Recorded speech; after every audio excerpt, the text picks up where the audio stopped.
Hello, this is Christian Zimmerman with my first actual video on a question of reason. Is there a God? And how would we ever know that, you ask? Because he claims to be invisible but still exists. Yeah, we have never encountered a God somewhere. Yeah, we can use reason. Let's reason on that. I want to reason with you in 2 points. And the first point is there's really nothing between random and engineered. Mathematically proven. I mean, logically. So imagine for this a car on a junkyard. Well, how could that car have come into existence? Well, possibility number one or more engineers have built this car. Or possibility number two, 0 engineers have put their hand on this car, which means, well, maybe he was created by an explosion in the junkyard. An explosion, and now all those parts of the junkyard, they fly around and randomly they fly in such a manner that somewhere a car ends up in existence. So there's really no distinction in between. Either 0 engineers have put their hand on this car and it flew together by chance, or yeah, 1 or more engineers built that car. Let's be very clear on that. My second point is the chances. Okay, you might have felt already that this is totally not probable that the car comes into existence from an explosion in a junkyard, but now let's make that more scientifically clear. We have this thought experiment here now for a monkey sitting in front of a typewriter, and he may type whatever he likes. It's random because he doesn't even know the alphabet or English. And now we look at a few scenarios. First scenario is, so what about he types the name Alan? A very common name. Well, we would say, is that maybe the chance 1 to the 100? And that is a very common chance. People talk about 1% of things. But now we have to actually count the characters he typed. And for every such character he typed, we draw a 0 there. And that's basically really the mathematical way how to calculate those chances. And now I have to tell you, I simplify this argument so much that it fits into 8 minutes. And the scientists among you will know why. It would be much longer, this argument, but the basic points are there. So this is the chance 1 to the 10,000 that he comes up with the name Alan. Quite a low chance already. Now we have a second scenario. What about he comes up with a business card with a name on it and address, and actually the credit card number of that person with security key. So how probable is that? Well, we just have to count the characters he typed, and in this case it's maybe 100 characters.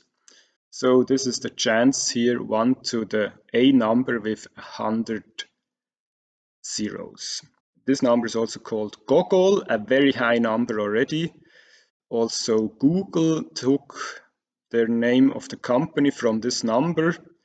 So 1 to the Gogol is already totally unlikely, and I'm glad for that, because otherwise somebody could randomly come up with my credit card number and buy stuff, and we would have a huge problem in our financial system.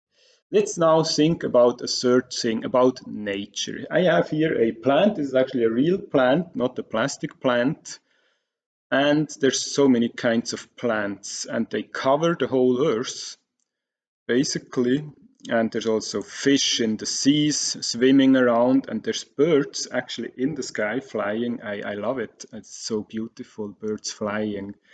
And there's so many other species. Let's think about the whole nature on Earth for a moment.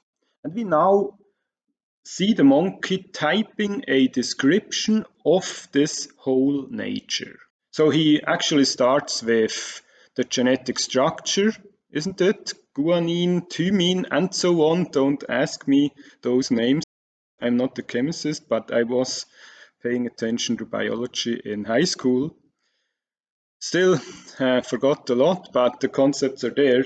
And now he talks about cell reproduction. He talks about the organons in the cells, I mean mitochondria and so on. And now he talks about the bacteria and it starts piling up behind him. And now he talks about the species, what we just thought before, and it really piles up behind. Now people say, wait a moment, what about evolution? Now here's the point I make about evolution. Of course, the monkey is allowed to implement principles of evolution in his description, to shorten the description and not repeat himself. A dog has 4 legs, a horse has 4 legs. It doesn't have to do that. It can say, well, all the mammals have 4 legs or so. All these principles help him to shorten the description. But how short can he be?